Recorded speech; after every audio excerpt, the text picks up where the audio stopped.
Hi there, good morning everybody, and welcome to this edition of the Explaining History YouTube channel. And this morning, I'm going to talk about Vladimir Lenin and the book he wrote in 1902 called What is to be Done. Now, if you were to look online, you'll find enormous amounts of writing by Lenin. He was not only a revolutionary, but a kind of a theorist of revolution. And he existed in a time where he was surrounded within the Russian revolutionary movement with other theorists, people writing voluminous amounts of stuff. And what they were all writing about before 1917 is how a revolution might come about. Now, the prospects for revolution up until 1917 really seemed quite bleak. The revolutionary movement in Russia was constantly being infiltrated by the Tsarist secret police. And Russia itself didn't seem like fertile ground for a revolution because it didn't have a large working class. Now, to understand the significance of that point, we need to rewind and look at what it was Karl Marx said. Karl Marx, who died in 1883, was a German philosopher, journalist, economist, intellectual, and obviously the first main theorist of the ideas that later became named after him as Marxism. And he said that, I said that lots and lots of things, but for our purposes, he said that all history is the history of class struggle, and that the economic foundations of any given society are based on class relations. That means that in the feudal times, for example, the society was based around land ownership. The peasants did the work, and the knights, the barons, and then the king, in a feudal hierarchy, owned everything, owned the land, collected the rents, and gained the wealth from the peasants' labour. And when feudalism finally broke down, a series of revolutions from the English Civil War all the way to the French Revolution swept it away and replaced it with the bourgeois world. Now, Marx said the bourgeois world is one distinguished by proletariat, workers in factories, and a bourgeoisie, the managerial class, the owners of capital, the people that own factories and therefore receive the profits. And Marx argued that eventually the problems that capitalism creates, the crises and contradictions of capitalism, would lead to the development of a large working class that would then sweep away the bourgeoisie. Lenin modified in What is to be Done.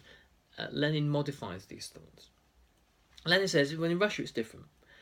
Firstly, in Russia, if you're waiting around for a working class to develop, you're going to be waiting a very long time. Russia is mainly peasant, so Russia hasn't really escaped feudalism yet. So do we go through feudalism into capitalism, then into communism, socialism, and then communism?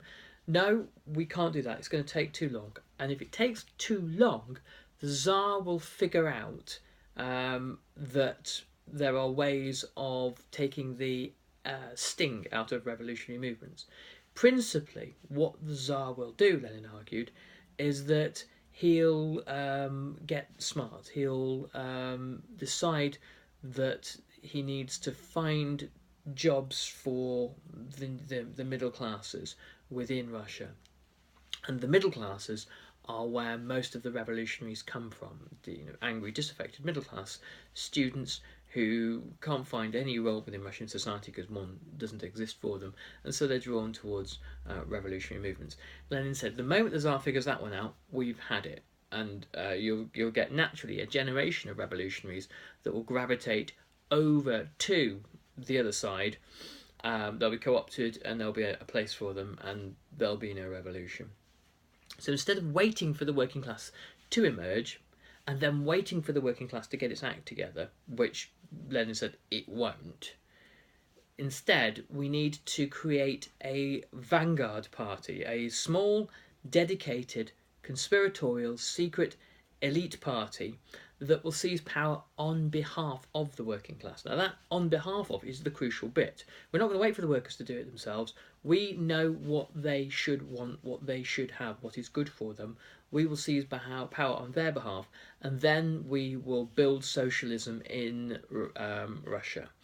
I think what he said is we will educate Russia in socialism. And the Mensheviks, as within the party, I should clarify, by the way, at this point, the party that Lenin inhabits is called the Russian Social Democratic Party, and it divides into the Bolsheviks and the Mensheviks. Lenin's faction, the Bolsheviks, the majority, and Lenin and Yuri Martov's faction, the Mensheviks, the minority. And the Mensheviks said, if you do this, it will result in tyranny. It won't result in, a progressive socialist society. It will result in tyranny because you will have to use immense violence to transform Russia in this way. Because you won't already have a large chunk of the population full of revolutionary ideas and on board with revolution. You'll have to essentially beat it into them. To which Lenin thought, so be it. Lenin was prepared for this eventuality and believed that revolutionaries couldn't be squeamish about it. So that's why, if you're studying Russian history, if you're studying Russia for your GCSEs, your A levels, understanding what is to be done is really important for the following reasons, just to recap. Firstly, it was a break from Marxist thinking. It's Marxist-Leninism. It's not the same as Marxism. Secondly, Lenin proposed a revolutionary shortcut. Instead of waiting for the workers to seize power yourselves, and then bring about the revolution that you want, that you believe will benefit the workers in the long run. And thirdly, it divides the Russian Social Democratic Party into Bolsheviks and Mensheviks. Hope that was useful, and I'll catch you on the next video. Bye-bye.